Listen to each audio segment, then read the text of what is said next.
ప్రపంచ రక్షణ రంగ ముఖచిత్రంపై భారతదేశం తనదైన ఒక చెరగని ముద్ర వేస్తూ అగ్రరాజ్యాల గుండెల్లో సైతం దడ పుట్టించగల అత్యంత శక్తిమంతమైన అగ్ని-6 ఖండాంతర బాలిస్టిక్ క్షిపణి ప్రయోగానికి సర్వం సిద్ధం చేయటం ఒక చారిత్రాత్మక ఘట్టం. రక్షణ పరిశోధన మరియు అభివృద్ధి సంస్థ అధినేత ఈ క్షిపణి ప్రాజెక్టు పూర్తిస్థాయిలో సిద్ధమైందని, కేవలం కేంద్ర ప్రభుత్వ రాజకీయ ఆమోదం కోసం మాత్రమే వేచి చూస్తున్నామని ప్రకటించిన నేపథ్యం ఇప్పుడు అంతర్జాతీయ వ్యూహాత్మక వర్గాల్లో తీవ్ర చర్చనీయాంశంగా మారింది. సుమారు 12,000 కిలోమీటర్ల పైచిలుకు సుదూర లక్ష్యాలను అత్యంత ఖచ్చితత్వంతో ఛేదించగల సత్తా ఉన్న ఈ అగ్ని-6 క్షిపణి భారత రక్షణ వ్యవస్థకు, విదేశీ విధానానికి ఒక కొత్త రూపాన్నివ్వబోతుంది. జర్నలిజం కోణంలో ఒక వ్యూహాత్మక విశ్లేషణగా దీనిని పరిశీలిస్తే ఇది కేవలం ఒక ఆయుధం మాత్రమే కాదు, రాబోయే దశాబ్దాల పాటు ఆసియా ఖండంతో పాటు ప్రపంచ భౌగోళిక రాజకీయాలను శాసించగల ఒక తిరుగులేని బ్రహ్మాస్త్రం.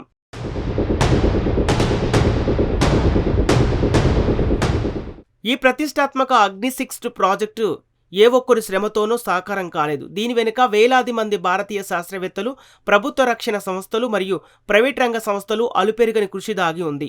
రక్షణ పరిశోధన మరియు అభివృద్ధి సంస్థ నేతృత్వంలో కొనసాగుతున్న ఈ బృహత్తర ప్రాజెక్టులో ప్రధానంగా హైదరాబాద్ కేంద్రంగా పనిచేస్తున్న advanced systems laboratory, research centre Imarat, defence metallurgical research laboratory లాంటి అత్యున్నత సాంకేతిక సంస్థలు కీలక పాత్ర పోషించాయి.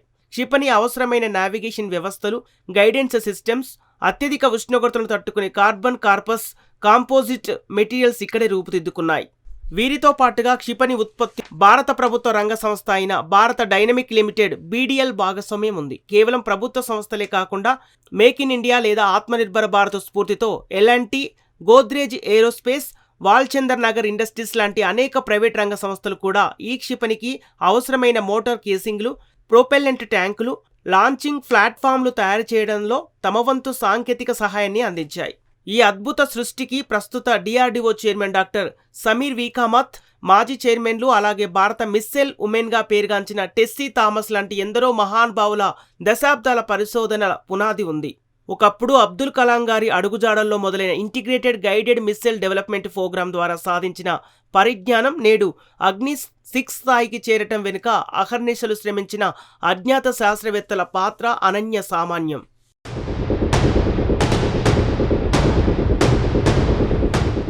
రక్షణ పరంగా అగ్ని-6 క్షిపణి భారతదేశానికి అందించే ప్రయోజనాలను పరిశీలిస్తే ఇది మన స్ట్రాటజిక్ డిటరెన్స్ ని అమాంతం పెంచుతోంది.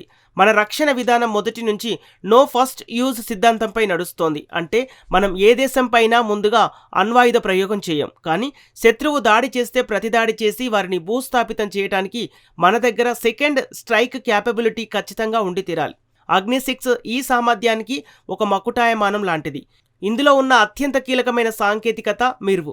దీని అర్థం ఏమిటంటే క్షిపణి ఒకటే ప్రయోగిస్తాం, కానీ అది అంతరిక్షంలోకి వెళ్ళిన తర్వాత అందులో ఉన్న బహుళ అణ్వాయుధాలు విడిపోయి భూమి మీద వందల కిలోమీటర్ల దూరంలో ఉన్న 5-6 వేర్వేరు లక్ష్యాలను ఒకేసారి ధ్వంసం చేస్తాయి. ఈ పరిజ్ఞానం వల్ల శత్రు దేశాలు ఏర్పాటు చేసుకునే క్షిపణి నిరోధక వ్యవస్థలు పూర్తిగా విఫలమవుతాయి. ఎందుకంటే అంతరిక్షం నుంచి గంటకు వేలాది కిలోమీటర్ల వేగంతో వేర్వేరు దిశల నుంచి దూసుకొచ్చే అణ్వాయుధాలను అడ్డుకోవటం ఏ రాడార్కు, ఏ ఇంటర్సెప్టార్కు సాధ్యం కాదు. 12,000 కిలోమీటర్ల పైబడి ఉన్న ఈ క్షిపణి పరిధి కారణంగా చైనాలోని బీజింగ్, షాంఘై లాంటి ప్రధాన నగరాలే కాకుండా వారి మారుమూల సైనిక స్థావరాలను కూడా మనం క్షణాల్లో లక్ష్యంగా చేసుకోగలం. ఇంతటి సుదూర పరిధి వల్ల అవసరమైతే పాశ్చాత్య దేశాలను, అమెరికా లేదా యూరోప్ ఖండంలోని ఏ ప్రాంతాన్నైనా చేరుకోగల సామర్థ్యం మన సొంతం అవుతుంది. అంటే యుద్ధం చేయకుండానే శత్రువును మానసికంగా దెబ్బతీసి మన వైపు కన్నెత్తి చూడకుండా చేసే అత్యంత భయంకరమైన అదృశ్య కవచం ఈ అగ్ని-6.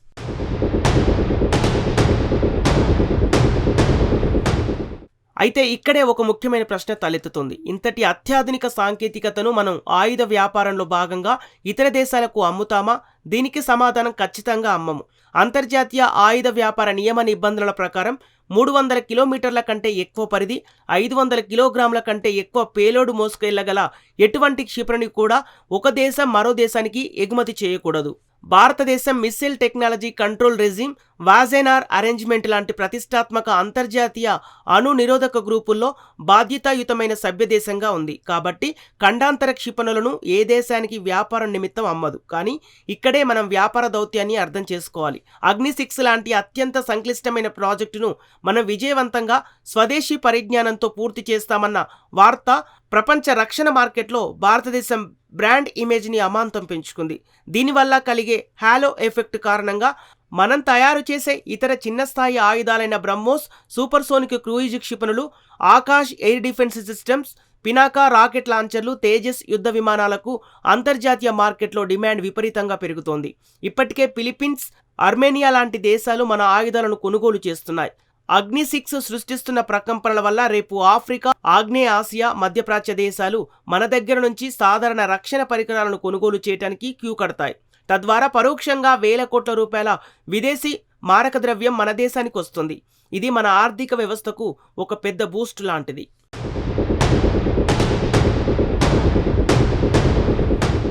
ఇక ప్రపంచ దేశాలతో పోలిస్తే ఈ సాంకేతికతలో మనం ఏ స్థాయిలో ఉన్నాం, ఎంత ముందున్నామనే కోణంలో చూస్తే మనం అమెరికా లేదా రష్యా కంటే ముందున్నామని చెప్పటం అతిశయోక్తి అవుతుంది. కానీ మనం వారితో సమానమైన లీగ్లోకి, ఒక ఎలైట్ క్లబ్లోకి అడుగుపెట్టామని మాత్రం ఖచ్చితంగా చెప్పవచ్చు.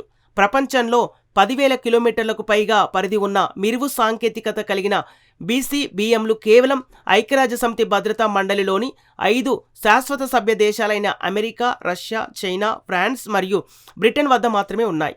అమెరికా వద్ద ఉన్న మినిట్ మ్యాస్ 3, రష్యా వద్ద ఉన్న భయంకరమైన సర్మత్, చైనాకు చెందిన డాంగ్ ఫెంగ్ 41 క్షిపణుల సరసన ఇప్పుడు మన అగ్ని-6 సగర్వంగా నిలబడబోతుంది. ఒకప్పుడు పాకిస్తాన్ తన క్షిపణులతో భయపెట్టాలని చూసిన స్థాయి నుంచి నేడు ఐరోపా దేశాలకు సైతం సాధ్యం కాని పరిజ్ఞానాన్ని మనం సొంతం చేసుకున్నాం. డ్రాగన్ దేశం చైనా ఎప్పుడూ తన సైనిక పాటవాన్ని చూపిస్తూ మన సరిహద్దుల్లో కవ్వింపు చర్యలకు పాల్పడుతూ ఉంటుంది. వారికి గట్టి కౌంటర్ ఇవ్వడానికి అగ్ని-6 సరైన ఔషధం. సాంకేతికంగా మనం చైనాతో ఉన్న అంతరాన్ని దాదాపుగా పూర్తి చేశామని చెప్పొచ్చు.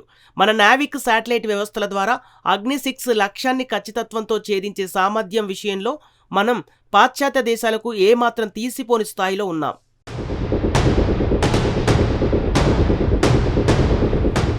ఇక ప్రధాని నరేంద్ర మోదీ దార్శనికత, భవిష్యత్ కార్యాచరణ విషయానికి వస్తే ఈ ప్రభుత్వంలో రక్షణ రంగానికి లభిస్తున్న ప్రాధాన్యత, రాజకీయ ఇచ్ఛాశక్తి మునుపెన్నడూ లేని స్థాయిలో ఉన్నాయి.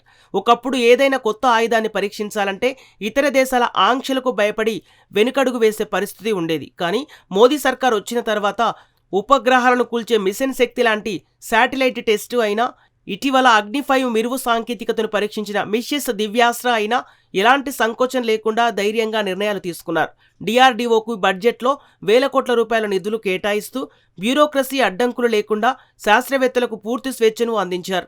ఆత్మనిర్భర భారత్ నినాదంతో రక్షణ దిగుమతులను భారీగా తగ్గించి దేశీయ రక్షణ ఉత్పత్తులను ప్రోత్సహిస్తున్నారు.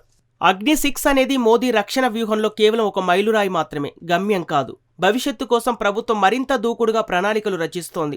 అగ్ని సిరీస్ తర్వాత ధ్వని కంటే 5 నుంచి 10 రెట్లు వేగంగా ప్రయాణించి శత్రువుల రాడార్లకు ఏమాత్రం చిక్కని హైపర్సోనిక్ గ్లైడ్ వెహికల్స్ అభివృద్ధిపై DRDO తీవ్రంగా శ్రమిస్తోంది. అలాగే సముద్ర గర్భం నుంచి జలాంతర్గాముల ద్వారా ప్రయోగించగలిగే K సిరీస్ క్షిపణులైన K5, K6లను అభివృద్ధి వేగవంతం చేస్తున్నారు. భూమి, గాలి, నీరు ఈ 3 మార్గాల నుంచి అణ్వాయుధాలను ప్రయోగించగల న్యూక్లియర్ ట్రయాడ్ వ్యవస్థను పటిష్టం చేయడమే లక్ష్యంగా మోదీ సర్కార్ అడుగులు వేస్తోంది. వీటన్నింటికి తోడు సూర్య పేరుతో మరింత శక్తివంతమైన క్షిపణి వ్యవస్థల ఆలోచనలు కూడా జరుగుతున్నాయి. దశాబ్దాల క్రితం గోధుమల కోసం ఇతర దేశాలపై ఆధారపడిన అనామక స్థితి నుంచి స్పేస్ స్టేషన్ను నిర్మించగలిగే అమెరికా దాకా గురిచూసి కొట్టగల అగ్ని-6 క్షిపణులను తయారు చేయగలిగే శక్తివంతమైన నవభారతంగా రూపాంతరం చెందటం ప్రతి భారతీయుడు గర్వించదగ్గ విషయం. అగ్ని-6 ప్రయోగానికి మోదీ సర్కార్ నుంచి గ్రీన్ సిగ్నల్ రావటం లాంఛనప్రాయమే.